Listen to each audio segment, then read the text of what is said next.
पश्चिम बंगाल के हिस्से में कभी देश की राजधानी हुआ करती थी। अंग्रेजों ने जब कोलकाता को भारत की राजधानी बनाने का सोचा तो ये विचार उनके मन में यूं ही नहीं आया। बंगाल की सांस्कृतिक और आर्थिक समृद्धि उनके जेहन में थी। मगर फिर जब दिल्ली को देश की राजधानी बनाया गया, उसके बाद से कलकत्ता और बंगाल के दिन बदलने शुरू हो गए।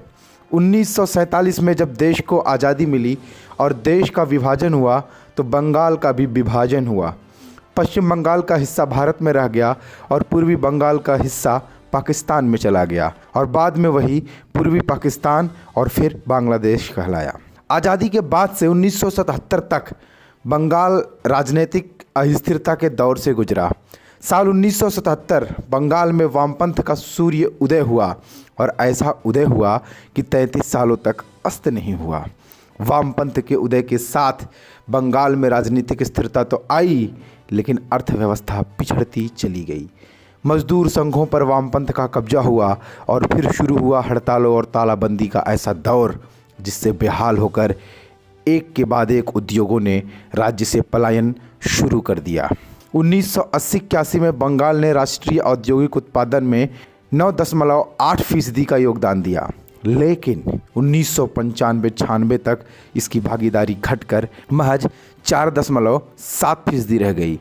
नक्सलवाद और तरह तरह के मजदूर आंदोलनों ने बंगाल में उद्योगों की कमर तोड़ दी और उन्हें पलायन को मजबूर होना पड़ा। इंफ्रास्ट्रक्चर के सूचकांक में पश्चिम बंगाल 1971-72 में 14 राज्यों की सूची में चौथे स्थान पर था, लेकिन 1996-97 तक यह फिसलकर सूची में नीचे आ गया। 90 के दशक तक बंगाल उद्योगों की कब्रगाह बन चुका था। वामपंथी शासन की कमान जब बुद्धदेव भट्टाचार्य के हाथों में आई तो उन्होंने इस छवि को बदलने की कोशिश की। कुछ उद्योगों को बंगाल में आमंत्रित किया, उन्हीं में से एक था टाटा नैनो प्लांट।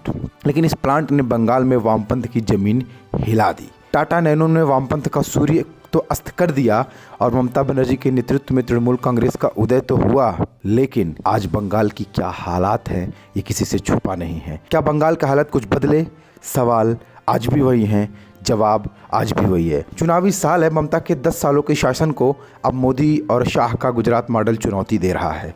कहाँ ठहरता है गुजरात के सामने बंगाल, ये देखना भी बहुत जरूरी है। गुजरात देश के सबसे धनी राज्यों में से एक है।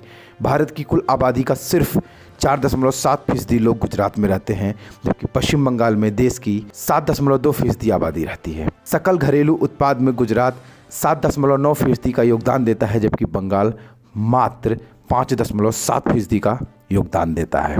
रिजर्व बैंक ऑफ इंडिया के आंकड़ों के अनुसार गुजरात की प्रति व्यक्ति आय 1,53,495 रुपये प्रति वर्ष थी, जबकि इसी दौरान पश्चिम बंगाल में प्रति व्यक्ति आय मात्र 67,300 रुपये थी।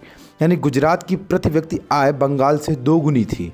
अगर पिछले 15 वर्षों की तुलना करें तो भी बंगाल इस मामले में गुजरात से आधा ही है। साल 2006 में जिस वक्त बंगाल में टाटा नैनो के खिलाफ सिंगूर आंदोलन चल रहा था, नरेंद्र मोदी गुजरात के मुख्यमंत्री थे और उन्होंने टाटा को गुजरात आमंत्रित कर लिया था। उसके बाद से आज हालात ये हैं कि भारत में बनने वाली हर तीसरी कार मेड इन गुजरात है।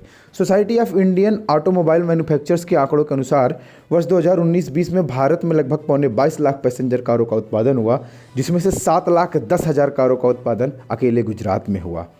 राज्य में फिलहाल 4 कंपनियां मारुति सुजुकी, टाटा, फोर्ड और एमजी मोटर्स के कार मैन्युफैक्चरिंग के प्लांट्स हैं। गुजरात में 2010 से अभी तक 4 कार उत्पादकों द्वारा करीब 13,000 करोड़ रुपए का निवेश किया जा चुका है, जबकि इस मामले में बंगाल कहाँ है? खुद देखिए, सोचिए और पश्चिम बंगाल पर हमारी स्पेशल कवरेज देखते रहिए द चौपाल पर।